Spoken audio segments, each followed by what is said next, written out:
So guys, जैसा कि हमने पिछले एपिसोड में देखा कि ली जुए लू यांग को मारने वाला था, लेकिन जियांग वू शुआंग ने वहां आकर उसे बचा लिया था। दोनों फाइट करते हुए ब्लडी वेस्टलैंड में चले गए थे। उसके बाद सीमिंग लू यांग के पास आ गया था। लू यांग ने उससे ली जुए और जियांग वू शुआंग के बारे में पूछा था। सीमिंग ने उन दोनों के बारे में बताया था और वो लू यांग से उन दोनों के मास्टर के बारे में पूछ रहा था, लेकिन उसे उनके बारे में ज्यादा कुछ नहीं पता था। फिर अब हम सीमिंग को देखते हैं। वो लू यांग को बताता है कि कुछ वक्त पहले सेंट्रल डोमेन के स्वॉर्डमैन्स स्वॉर्ड सेक्टर की लीडिंग फैमिली में हुआ करते थे। वो बहुत पावरफुल होते थे और सब लोगों का मानना था कि वो भी 4 ग्रेट ब्लेड मास्टर फैमिलीज की तरह हैं। उनके क्लैन के ब्लेड मास्टर स्वॉर्ड सेट के ग्रेट एल्डर हैं। उनका नाम जियान वू ही है। 20 साल से भी पहले ब्लड स्वॉर्ड एल्डर अचानक से आ गया। उसने जियान फैमिली को खत्म कर दिया और स्वॉर्ड सेट के ग्रेट एल्डर को मार दिया।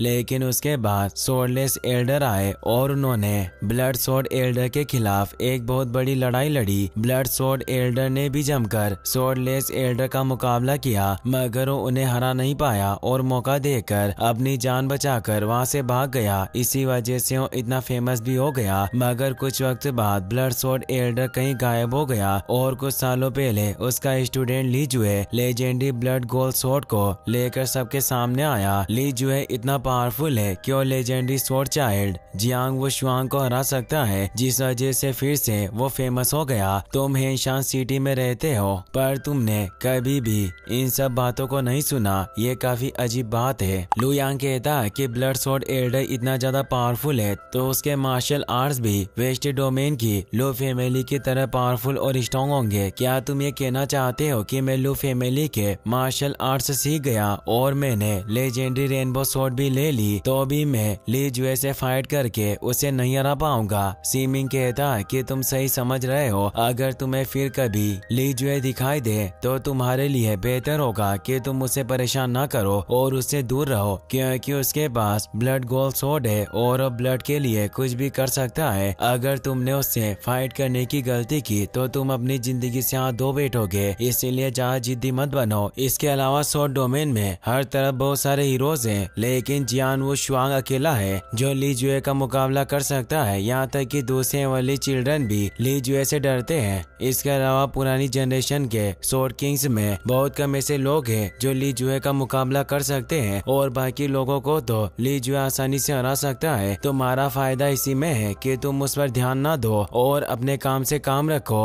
लू यांग हेवनली चिल्ड्रन के बारे में पूछता है। सीमिंग बताता है कि स्वॉर्ड डोमेन के लैंड की टॉप फोर्सेस के बीच में एक रूल है, जो कोई 20 साल की उम्र से पहले स्वॉर्ड किंग बन जाते हैं उन्हें हेवनली चाइल्ड का टाइटल मिलता है। जियान वू शुआंग और ली जुए वो दोनों 20 साल की उम्र से पहले स्वॉर्ड किंग्स बन गए थे, इसीलिए उन दोनों को लेजेंडरी स्वॉर्ड चाइल्ड और ब्लड स्वॉर्ड चाइल्ड नाम से बुलाया जाता है। लू यांग पूछता है कि क्या इनके अलावा भी कोई हेवनली चाइल्ड है? सीमिंग बताता है कि ईस्ट डोमेन की हुआ फैमिली में चोंग स्वॉर्ड चाइल्ड है, उसका नाम हुआ चोंग है। साउथ डोमेन की चू फैमिली में यान स्वॉर्ड चाइल्ड है, उसका नाम चू यान है। और वेस्ट डोमेन की लू फैमिली में तियान स्वॉर्ड चाइल्ड है, उसका नाम लू तियान है। लू तियान तुम्हारा सौतेला भाई है। वो सिर्फ 20 साल की उम्र से पहले स्वॉर्ड किंग ही नहीं बना, लेकिन उसे लेजेंडरी रेनबो स्वॉर्ड भी मिल सकती है। तुम रेनबो स्वॉर्ड की मदद से ब्लड गोल्ड स्वॉर्ड से फाइट करना चाहते हो, मगर तुम्हें वो स्वॉर्ड नहीं मिल सकती। लू यांग कहता है कि मेरा सौतेला भाई है, इसका मतलब लू शेंग ने पहले से शादी कर ली थी और उसका एक बच्चा था, मगर फिर भी उसने मेरी मॉम से शादी की। सीमिंग कहता है कि मैं तुम्हारी मॉम के बारे में कुछ नहीं जानता, लेकिन हमारे पेट्रिया कोई बुरे इंसान नहीं है। उनकी अपनी कुछ मजबूरी रही होगी जिस वजह से उन्होंने 2 शादियां की। अगर तुम्हें इन सब चीजों का जवाब चाहिए तो तुम्हें लू फैमिली में वापस जाने तक इंतजार करना होगा। लू यांग लू तियान की मॉम के बारे में पूछता है। सीमिंग बताता है कि हमारी मालकिन साउथ डोमेन की चो फैमिली के पेट्रियार्क की बेटी है, शायद इसी वजह से पहले तुम्हारे डैड ने तुम्हें ढूंढने की कोशिश नहीं की, क्योंकि वो चू फैमिली को नाराज नहीं करना चाहते थे। लेकिन अब वो एक ब्लेड मास्टर बन गए हैं, उन्हें अब चू फैमिली से डरने की कोई जरूरत नहीं है। लू यांग कहता है कि भले ही उनकी कोई भी मजबूरी रही हो, लेकिन उन्होंने मुझे और मेरी मॉम की फिक्र किए बिना हम दोनों को अकेला छोड़ दिया। मैं इसके लिए उन्हें माफ नहीं कर सकता। तुमने अभी मुझे 5 ग्रेट ब्लेड्स मास्टर्स और हेवनली चिल्ड्रंस के बारे में बताया, लेकिन उसमें नॉर्थ की लो फैमिली का कोई मेंबर नहीं था। और ऐसा क्यों है? सीमिंग कहता है कि अभी तक लो फैमिली में से कोई भी ब्लेड मास्टर और हेवनली चाइल्ड नहीं बन पाया, लेकिन मैंने सुना है कि लो फैमिली की यंग प्रिंसेस ने सिर्फ 17 साल की उम्र में स्वॉर्ड पैलेस रियल्म में महारत हासिल कर ली। वो उस रियल्म में टॉप लेवल पर पहुंच गई है। उसका नाम लो शुयान है। मुझे पूरा भरोसा है कि वो 20 साल की होने से पहले स्वॉर्डविल रियल्म को पार करके एक स्वॉर्ड किंग जरूर बन जाएगी। उसके बाद एक और हेवनली चाइल्ड हो जाएगा। युलांग सोचता है कि मुझे इन सब नामों को याद रखना होगा, क्योंकि एक दिन मैं इन सब को पीछे छोड़कर उनसे पावरफुल बन जाऊंगा। फिर पूरी रात चलने के बाद दोनों डेविल मिस्ट फॉरेस्ट से बाहर निकल जाते हैं। अगले दिन दोनों एक जगह पर आ जाते हैं जहां आसपास ज्यादा लोग नहीं थे। सीमिंग बताता है कि हमारी लू फैमिली की लेजेंडरी रेनबो स्वॉर्ड का एलिमेंट मेटल है, इसीलिए हमारी फैमिली के मार्शल आर्ट्स में ज्यादातर मेटेलिक टेक्निक्स हैं, जिन्हें 3 कैटेगरीज में बांटा गया है। उनका नाम स्वॉर्ड सूत्र, स्वॉर्ड टेक्निक और स्वॉर्ड बॉडी है। स्वॉर्ड सूत्र का मतलब स्वॉर्ड की एनर्जी को एजो करना होता है। यह खुद की स्वॉर्ड की एनर्जी को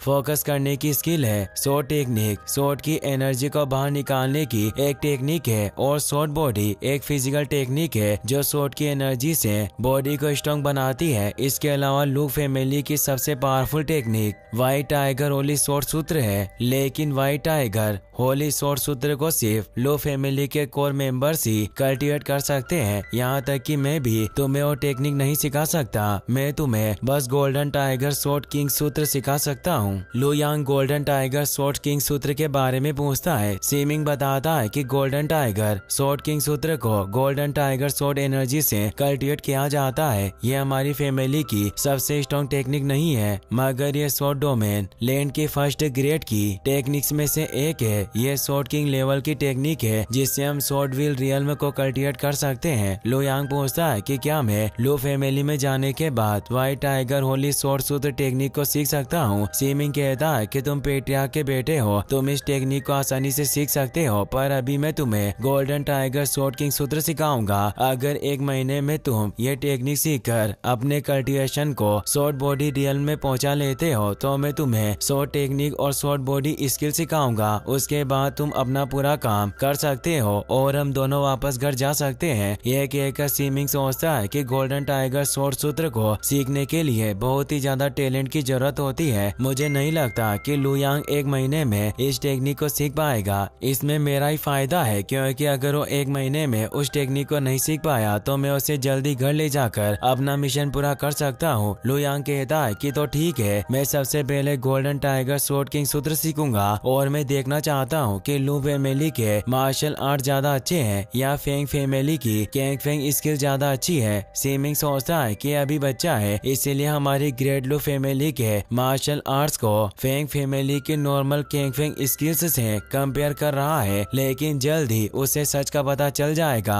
दोनों बैठकर कल्टीवेशन करने लगते हैं। सीमिंग रोज लू यांग को लू फैमिली के मार्शल आर्ट्स कल्टीवेट करवाने लग गया था। यह सब करते हुए उन्हें 15 दिन हो गए थे। सीमिंग कहता है कि अब मैं तुम्हें वो टेक्निक सिखाऊंगा जिसकी मदद से तुम स्वॉर्ड एनर्जी का यूज कर सकते हो और स्वॉर्ड बॉडी रियल्म की वजह से तुम्हारी बॉडी की स्ट्रेंथ बढ़ जाएगी, जिससे तुम स्ट्रॉन्ग हो जाओगे। यही सबसे स्ट्रॉन्ग टेक्निक्स है जो मैं तुम्हें सिखाने जा रहा हूँ। इसका नाम फ्लाइंग रेनबो स्वॉर्ड स्किल और सबसे strong body technique cube right sword body है। ये दोनों स्वॉर्ड किंग के लेवल की टेक्निक्स है। Flying rainbow sword skill sword की एनर्जी को फ्लाइंग रेनबो में बदल देती है। अगर एक स्वॉर्ड किंग इस टेक्निक को यूज करता है तो स्वॉर्ड रेनबो 10,000 मीटर पर उड़ सकता है। एक स्वॉर्ड बॉडी रियल्म वाले के लिए इस स्वॉर्ड टेक्निक की प्रैक्टिस करना बहुत मुश्किल है, लेकिन तुमने 1 महीने के अंदर गोल्डन टाइगर स्वॉर्ड किंग सूत्र में महारत हासिल कर ली है, तो मुझे नहीं लगता है कि तुम्हें इस टेक्निक में भी महारत हासिल करने में कोई प्रॉब्लम होगी। इसके अलावा क्यूब राइट स्वॉर्ड बॉडी का मतलब है कि हमें हमारी बॉडी की लिमिट्स को तोड़कर आगे बढ़ना है ताकि हमारी फिजिकल स्ट्रेंथ बढ़ सके। अगर स्वॉर्ड बॉडी रियल्म की फाउंडेशन के साथ तुमने इस टेक्निक में महारत हासिल कर ली तो तुम्हारी बॉडी ब्रोंज की तरह स्ट्रॉन्ग बन जाएगी और तुम अपनी स्वॉर्ड एनर्जी से अटैक को रोक सकते हो। यदि तुम गोल्डन टाइगर स्वॉर्ड किंग सूत्र की प्रैक्टिस करते हो तो तुम्हें 6 महीनों के अंदर स्वॉर्ड सोल रियल्म में पहुंचना होगा, लेकिन तुम फ्लाइंग रेनबो स्वॉर्ड स्किल और क्यूब राइट स्वॉर्ड बॉडी को सीख सकते हो, तो मुझे नहीं लगता है कि स्वॉर्ड सोल रियल्म में पहुंचना तुम्हारे लिए कोई बड़ी बात है। यह सब बातें सुनकर लू लो यांग मोटिवेट हो जाता है और दोनों स्वॉर्ड प्रैक्टिस करने लगते हैं। इसी के साथ ये एपिसोड यहीं पर खत्म हो जाता है। गाइस, अगर आपको वीडियो पसंद आया हो तो इस वीडियो को लाइक करने के साथ साथ चैनल को सब्सक्राइब जरूर कर लेना। मिलते हैं नेक्स्ट वीडियो में। Thanks for watching.